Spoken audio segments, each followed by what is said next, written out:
Hey ladies, so I said I would do a video explaining my reasons as to why I want baby number 3 to be a girl, and this is going to be that video.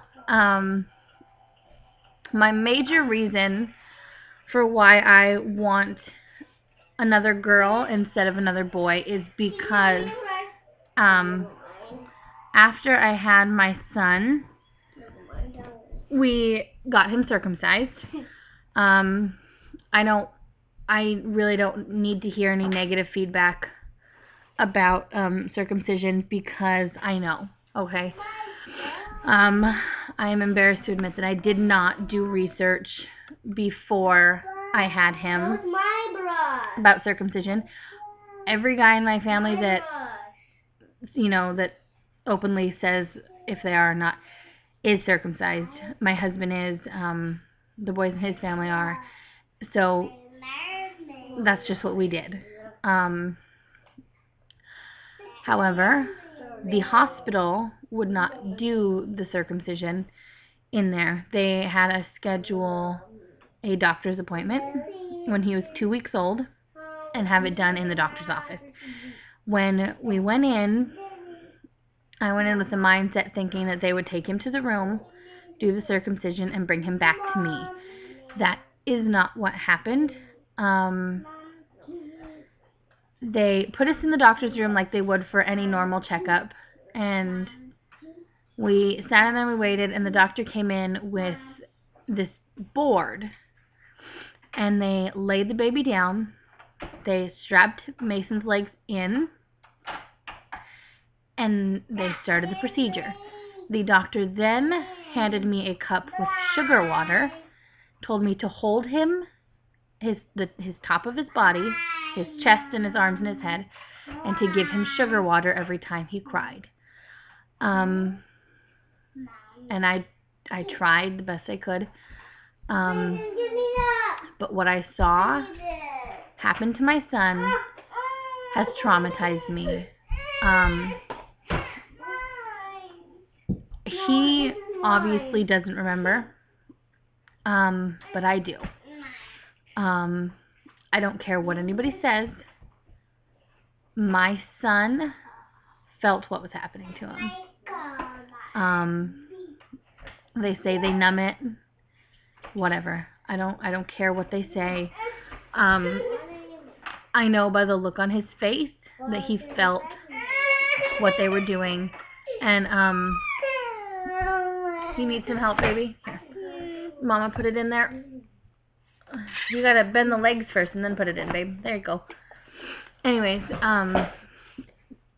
if you don't want to hear what happened next, then you should probably skip forward in this video because I'm going to explain exactly what I saw. Here you go, babe. What they did was they took a needle, a syringe, and they injected what they say was numbing medicine into the tip of his penis.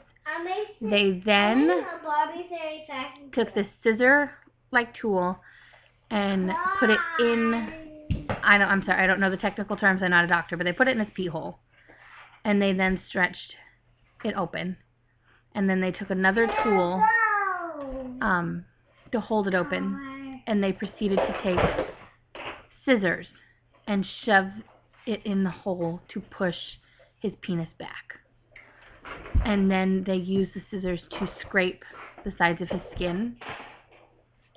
And they were not gentle about this at all, by the way.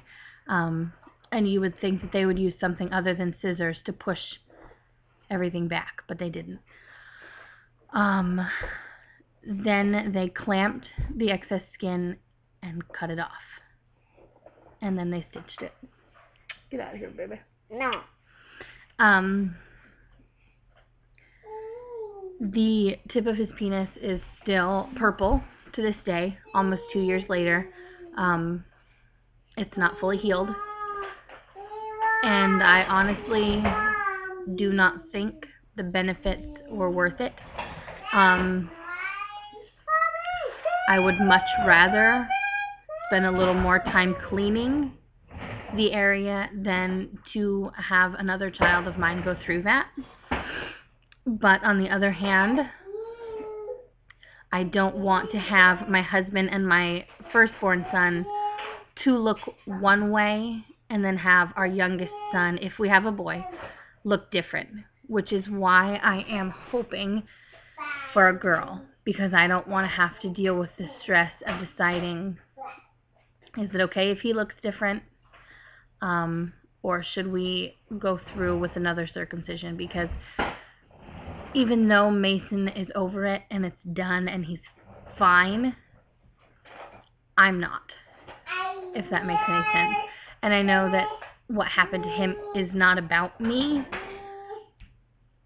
but as a mother, I can't go through it again. I cannot watch that. The pain in his eyes is what really killed me, knowing that we did not have to do that, that was a choice that we made. Your other Barbie car is, I don't know what you did with it. Check on, did you put it under your bed? Because I just seen it in here. Anyways, knowing that that is something that we did not have to do has really bothered me ever since we did it. The fact that he didn't have to go through that pain and that he could have lived the rest of his life being perfectly fine is something that I'm going to have to live with as a mother, because I did not educate myself beforehand. And I'm not saying that circumcision is wrong and that nobody should do it, and if somebody does it, that they're a horrible mother. That's not what I'm saying. I am saying that for me, watching it was scarring, was mentally and emotionally scarring. And if your son is circumcised, or you're going to have your son circumcised, please don't take offense to this video, because I am not trying to offend anybody. I'm just saying my experience with it. And if you are pregnant and you're having a little boy and you're considering circumcision, I'm going to ask that you please watch a video of a circumcision, an actual circumcision, so you know exactly what you're getting into. Because it really is not, I don't care how numb they say the baby is, it's, I don't know, my personal opinion is that the baby feels it. So I just urge you to watch a video to see exactly what your son's going to go through, and then make your decision. Educate yourself about the topic and the benefits and the pros and cons before you make the decision, because I really regret that I didn't. That I did not go through and read up on it and do my research before it happened. I just let family pressures and things make my decision for me, and really that's no way to parent. You should make your decisions based on, number one, your feelings on the subject, number two, the research and knowledge that you have, and number three, is it going to benefit your child? Those are the only things that I think you should base your parenting on. And I didn't do any of that when I got my son circumcised. And you know, everybody's parenting is different, and if you feel like circumcision is best for you and your family, that's great. That is absolutely 110% up to you. I am not the kind of person that will go through and judge and nitpick other people's parenting, because I believe there are many right choices when it comes to raising your kids. You know, nobody's the perfect mother, and I feel like we all do the best we can. But I just urge anyone who is considering it to please definitely do your research first. Because I don't want anybody to have to witness or go through what I did when I watched my son get his done. Yeah. Anyways, that is my number one reason why I want another girl, is because I don't want to deal with that again. Number two, my second reason, which the first reason I feel like is a very serious topic, and I know that it sparks a lot of debate, but I don't want anybody to feel like I am attacking anyone who does have their kids circumcised or is going to, because that's not what I'm trying to do. Anyways, my next reason or next few reasons are really just silly, because in the end of things, they really don't matter, but they're just my feelings. When we found out Brooke was a girl, actually I have to go back further than that. When I first found out I was pregnant with Brooke, I was only 16. I was a young mom. My husband was only 19. He wasn't 19, he was 17. 17 or 18, I don't know. We were both teenagers. He wasn't working. I was going to school, and I was working part-time, and I was participating. I was in a traveling volleyball team. So to say that things for us financially were tight would be an understatement. I made maybe $400 a month, and with that I had to buy baby things. So when I found out I was pregnant with her, there was no being picky about what kind of items she got, what color schemes and whatnot. So when I found out I was pregnant with her, I didn't know she was a girl, but I knew that I had to get the things I needed. So when my first paycheck after I found out I was pregnant, I went to Walmart and I bought, what did you do? Here, give it to Mommy.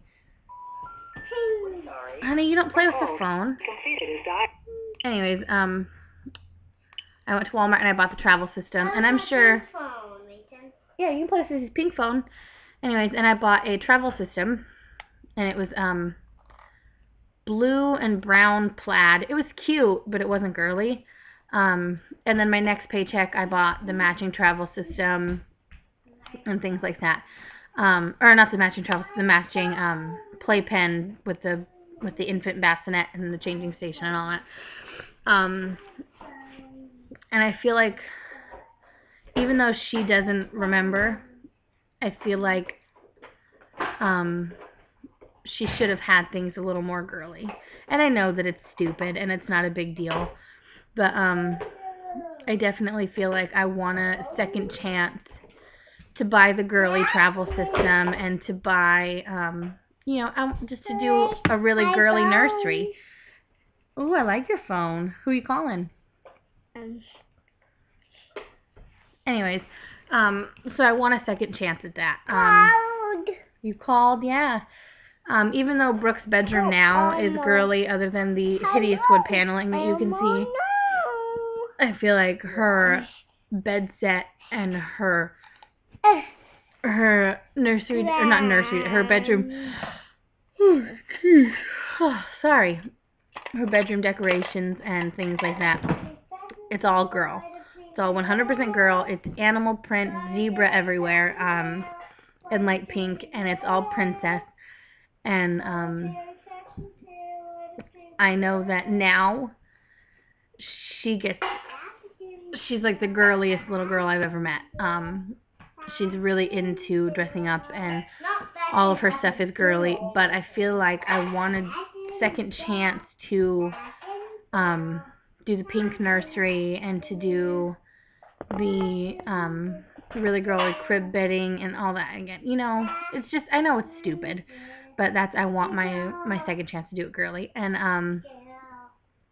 I want to dress up a little baby again with the tutu dresses like I showed you in my last video, and the headbands and things like that. I just want another shot. Anyways, those are my reasons for wanting another girl, and like I said, if we have another boy, we will be completely thrilled. We will be over the moon no matter what we get. And we knew going into this that you don't get to pick the gender of your baby. We knew that. Otherwise, you know, it's stupid to go into it expecting to get one or the other, because you get what you get. You either get a boy or you get a girl. I don't believe in the gender prediction or picking what you get. You get what God gives you. Anyways, I'll talk to you later. Bye.